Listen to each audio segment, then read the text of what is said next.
Hello बच्चों।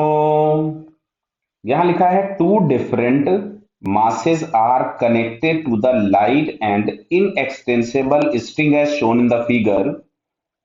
Both masses rotates about the center fixed point with constant angular velocity 10 radian per second on smooth horizontal plane. horizontal plane बोला गया मतलब mg और normal आपस में balanced हो गए.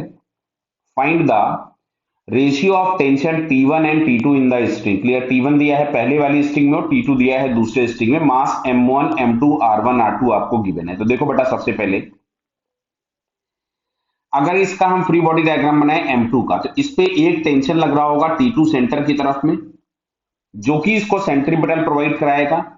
तो T2 इज इक्वल टू हम लोग यहां से लिख सकते थे M2 R2 omega square.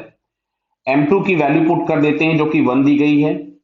R2 हम लोगों के पास 10 सेंटीमीटर है तो इसको मैंने 0.1 लिख दिया. ओमेगा दिया गया था 10 रेडियन पर सेकंड, तो इसका मैंने स्क्वायर कर दिया तो 100. तो T2 इज इक्वल्स टू हमारे पास आ गया 10 न्यूटन. क्लियर है बेटा. T2 इज इक्वल्स टू हम लोगों के पास कितना आ गया? 10 न्यूटन. कोई दिक्कत तो नहीं किसी को इसमें? नहीं. अब देखिए, अब यदि मैं इस M1 का फ्री बॉडी डायग्राम बनाऊं, M1 का, M1 पे T1 लगेगा अंदर की तरफ में और T2 लगेगा बाहर की तरफ में, तो इस पे जो नेट फोर्स हमको मिलेगा सेंटर की तरफ में, that is T1 minus T2. और इसको हम लोग यहां से लिखते हैं M1 R1 ओमेगा स्क्वायर. तो T1 माइनस T2 तो 10 हो गया था. M1 की वैल्यू दी गई है 0.25. 0.25. रेडियस दिया गया है 5 सेंटीमीटर. तो मैं इसको 5 अपॉन 100 लिख देता हूं. सेंटीमीटर को मीटर में कन्वर्ट कर दिया. और ओमेगा दिया था 10, ओमेगा का स्क्वायर हो गया 100. क्लियर है. तो यहां से T1 इज इक्वल्स टू आ रहा है आपके पास 0.25 इंटू 5 प्लस 10. क्लियर. तो 0.25 की वैल्यू आपके पास हो जाएगी.